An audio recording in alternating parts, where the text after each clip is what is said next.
네, 할렐루야. 오늘 수요일 날 하나님께서 우리에게 주신 말씀은요, 고린도전서 3장 10절에서 15절 말씀입니다. 265쪽 신약성경 10절에서 15절 같이 한 목소리로 읽겠습니다. 시작. 내게 주신 하나님의 은혜를 따라 내가 지혜로운 건축자와 같이 터를 닦아 두매 다른 이가 그 위에 세우나 그러나 각각 어떻게 그 위에 세울까를 조심할지니라. 이 닦아둔 것 외에는 능히 다른 터를 닦아둘 자가 없으니 이 터는 곧 예수 그리스도라. 만일 누구든지 금이나 은이나 보석이나 나무나 풀이나 짚으로 이 터 위에 세우면 각 사람의 공적이 나타날 터인데 그날이 공적을 밝히리니 이는 불로 나타내고 그 불이 각 사람의 공적이 어떠한 것을 시험할 것임이라. 만일 누구든지 그 위에 세운 공적이 그대로 있으면 상을 받고 누구든지 공적이 불타면 해를 받으리니 그러나 자신은 구원을 받되 불 가운데에서 받는 것 같으리라. 아멘. 오늘 말씀은 멋진 인생을 살려면은 도면을 잘 그려라 라는 제목으로 말씀을 전하겠습니다. 여러분, 우리가 건물들을 많이 짓고 있는데 건물을 지으려면은 어떻게 해야 되느냐? 특별히 좋은 건물을 지으려면은 도면을 잘 그려야 합니다. 도면을 잘 그려야지 건물이 예쁘게 잘 나옵니다. 사람도 마찬가지입니다. 아름다운 인생을 살려면은 그 인생 위에 도면을 잘 그려야 됩니다. 뭐 화장하고 매니큐어 바르고 귀걸이하고 머리에 뭐 하고 그 다음에 좋은 옷 입고 그런 도면 말고요. 인생에 있어서 참 잘 살려면, 아름답게 살려면은 도면을 잘 그려야 된다고 하는 것입니다. 오늘 본문을 보게 되면은 신앙을 건축자로 묘사하고 있습니다. 건축자가 뭡니까? 건물을 짓는 사람을 말하는 것입니다. 그러니까 지혜로운 건축자 그러면은 인생을 잘 설계하고 도면을 그려 나가는 사람, 그런 사람을 말한다는 것입니다. 건축을 잘 하려면 어떻게 해야 되겠습니까? 두 가지 오늘 한번 살펴보도록 하겠습니다. 건물을 잘 지으려면 첫 번째는 좋은 건물 잘 지으려면 터가 좋아야 되고요. 두 번째는 멋진 도면이 필요하고요. 거기에 들어가는 재료가 좋아야 된다. 그걸 말씀하고 있습니다. 한 가지씩 살펴보도록 하겠습니다. 첫째, 터가 좋아야 됩니다. 자, 건물을 짓는데요, 주변 환경도 굉장히 중요합니다. 그러나 주변 환경보다 더 좋은 게 뭐냐면 터예요. 터. 그 집안이 약하거나 푹푹 빠지거나 물이 계속 나는 그곳에다가 집을 짓게 되면은 나중에 문제가 생긴다고 하는 것입니다. 비가 오거나 바람이 불거나 또 창수가 나게 되면은 그 집은 무너질 수밖에 없다는 것이에요. 그래서 예수님께서 이렇게 말씀하셨습니다. 모래 위에 지은 집과 반석 위에 지은 집이 있는데 평상시는 잘 모른다는 것입니다. 그런데 언제 아느냐? 바람이 불고 비가 오고 창수가 나면은 그 집안이 약하기 때문에 무너진다는 것입니다. 그러나 좋은 터는 아무리 비가 오고 바람이 불고 창수가 나도 까딱하지 않는다는 것입니다. 터가 중요하다는 것입니다. 신앙에 있어서도요, 좋은 터, 흔들리지 않는 터에 신앙이 있다는 것입니다. 그 터가 어떤 터냐? 그 터는 바로 오늘 성경에 보니까 예수 그리스도 위에 터를 세워라. 오늘 여기 11절에 보니까 그런 말씀이 있습니다. 이렇게 말하고 있어요. 이 닦아둔 것 외에는 능히 다른 터를 닦아둘 자가 없으니 이 터는 곧 예수 그리스도라. 우리 인생에 있어서 터를 닦으려면 어디에다가 집을 지어야 되냐? 바로 예수 그리스도 위에 집을 지어야 된다는 것입니다. 예수 그리스도 위에 집을 짓는 것은 좋은 터라 그랬습니다. 왜 예수 그리스도가 좋은 터입니까? 그분이 우리 인생의 주관자이시고 주인이시고 구원자이시고 생사화복을 주관하신 분이기 때문에 그렇습니다.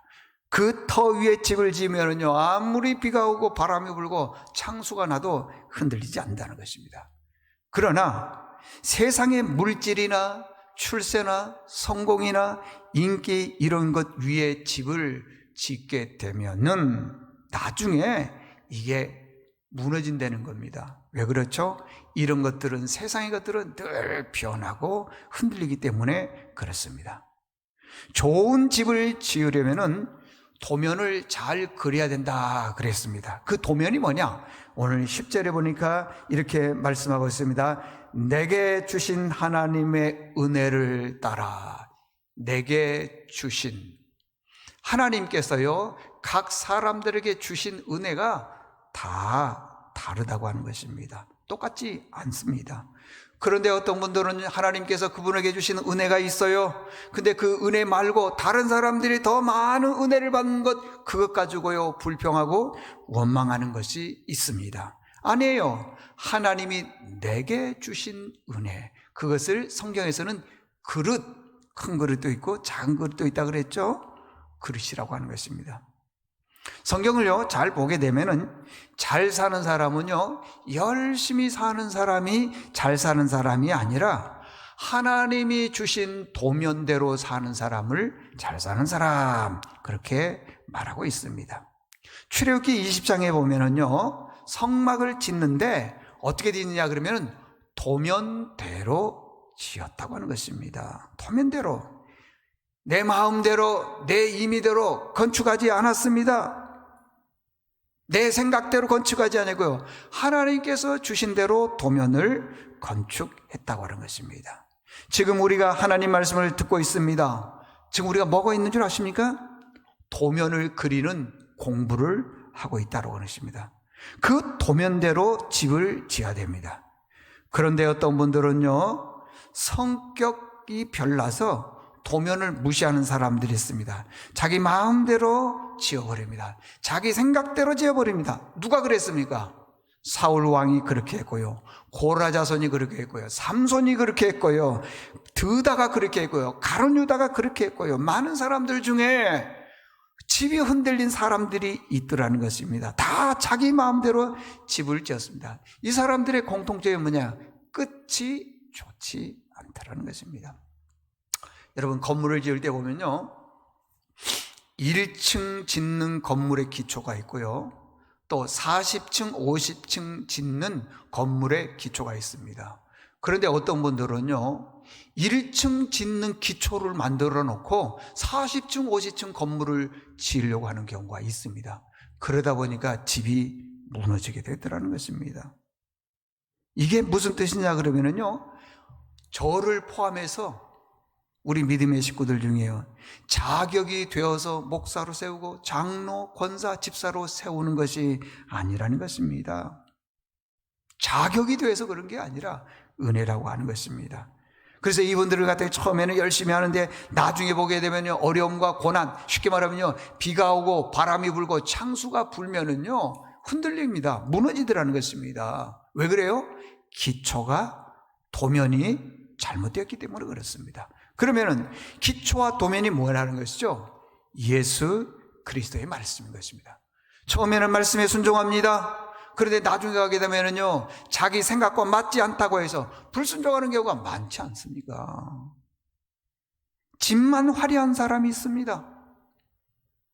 사사기에 보면은요 하나님께서 이스라엘 백성들에게 가나안 땅을 줬습니다. 그러고 난 다음에 각 지파별로 땅을 분배를 해줬습니다.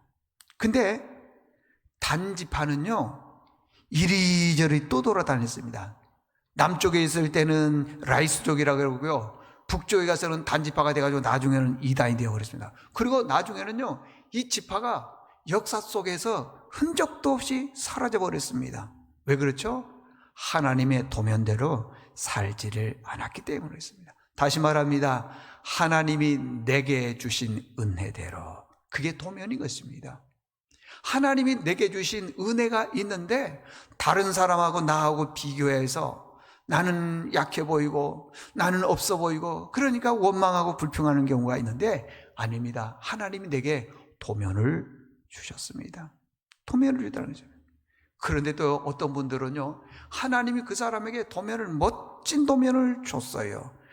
크고 화려하고 잘 집을 지을 수 있는 도면을 줬습니다. 그런데 그 도면을 가지고도요, 내 성격, 내 고집, 내 자아 때문에요, 집을 아주 초라하게 짓는 사람들을 봤습니다. 하나님이 그 사람에게 정말 많은 은사를 줬습니다. 그런데 딱 한 가지, 여러 가지도 아닙니다. 딱 한 가지, 성격 때문에 그 집을 모래 위에 짓는 사람을 보게 되었습니다. 축복을 다 놓쳐버렸지요. 건물과 사람의 공통점이 있습니다. 다 터가 좋아야 됩니다. 그래야지 무너지지 않습니다. 여러분들, 터가 좋은 믿음의 식구들 될 수 있기를 바랍니다. 두 번째는요, 건축물이 아름다워야 된다는 것이요. 그리고 또한 재료가 좋아야 된다 그랬습니다. 여기 12절 보니까 만일 누구든지 금이나 은이나 보석이나 나무나 풀이나 지프로 이 터 위에 세우면 각 사람의 공적이 나타날 터인데 그날이 공적을 밝히리니 이는 불로 나타내고 그 불이 각 사람의 공적에 어떠한 것을 시험할 것이다 그랬습니다. 여러분들, 재료가 있는데 좋은 재료가 있고 나쁜 재료가 있습니다. 그 기준점이 뭐냐? 좋은 재료와 나쁜 재료의 기준점이 뭐냐 그러면 그 나무를 불 속에다가 넣어보고 꺼내면 안 되는 것입니다. 넣어보고. 금이나 은이나 보석은요, 불 속에 집어넣고 다시 꺼내도요 그대로 있습니다. 그러나 나무나 풀이나 지푸라기 이런 것들은 불 속에 집어넣고 빼내보면요 흔적도 없이 사라져버립니다. 왜 그렇죠? 타버리기 때문에 그렇습니다. 이걸 영적으로 해석하게 되면은 인생을 살아나가면서 여러 가지 어려움과 고난과 역경이 있다 그러지만은요, 우리의 그 믿음의 재료가 좋은 사람은요, 그런 연단 시험 어려움들이 있다 하더라도 타지를 않는다는 것입니다. 그러나 나무나 풀이나 지푸라기 같은 그런 재료를 가지고 신앙생활을 하는 분들은요, 작은 시험에도 넘어집니다. 작은 시험에도 누구를 원망합니다. 나중에는 예수님까지 배반하는 그런 경우가 있더라는 것입니다. 조금만 바람이 불어도 넘어집니다. 여보십시오, 이 코로나19로 해서 넘어지신 분들이 얼마나 많이 있습니까?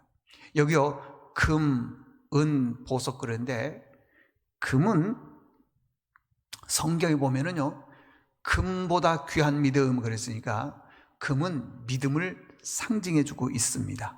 은은 독이 묻었으면 변색이 됩니다. 은은요. 그래서 순결을 의미해주고 있고 보석은 아주 귀한 것을 말해주고 있습니다. 이런 재료들로 집을 지어야 된다는 거예요. 그래야지 흔들리지 않는다는 것입니다. 반대로 나무, 풀, 지푸라기 이런 것들은 불 속에 집어넣으면 바로 타버리더라는 것입니다. 열심히 섬겨놓고 마지막에는 다 타버린 사람들이 있습니다. 시험 든 사람이 있습니다. 좋은 게 아닙니다. 여러분들, 마지막 결론입니다. 멋진 인생을 살고 싶습니까? 그러면요, 도면을 잘 그리십시오. 하나님이 주신, 내게 주신 은혜, 이걸 기억하십시오. 그리고 재료가 좋아야 됩니다. 금, 은, 보석은 불 속에 집어넣다 꺼내도 타질 않습니다. 어떠한 시험과 고난과 역경이 와도 흔들리지 않더라는 것입니다. 타지 않더라는 것입니다. 그러나 나무나 풀이나 지푸라기 같은 믿음은요, 열심히 했다가도 나중에는 흔적도 없이 사라져버린 그런 경우가 있는데, 그런 믿음은 좋은 믿음이 아니라는 것입니다. 우리 모두가 다 좋은 재료, 좋은 터 위에서 멋진 집을 지을 수 있는 믿음의 식구들 될 수 있기를 바랍니다. 기도하겠습니다. 하나님 아버지, 이 코로나19로 인해서 우리가 하나님 앞에 온전히 예배하지 못하고 있습니다. 주께서 우리를 불쌍히 여겨주셔서 이러한 위기 속에서도 우리가 터를 잘 예수 그리스도 위에 세우게 도와주시고, 그 재료들이 금이나 은이나 보석, 불에 넣어도 타지 않을 그런 믿음이 될 수 있도록 도와주시고, 이런 위기 상황에서도 우리 믿음의 식구들 다 이겨내는 은혜가 있게 도와주시옵소서. 예수님의 이름으로 기도드리옵나이다. 아멘.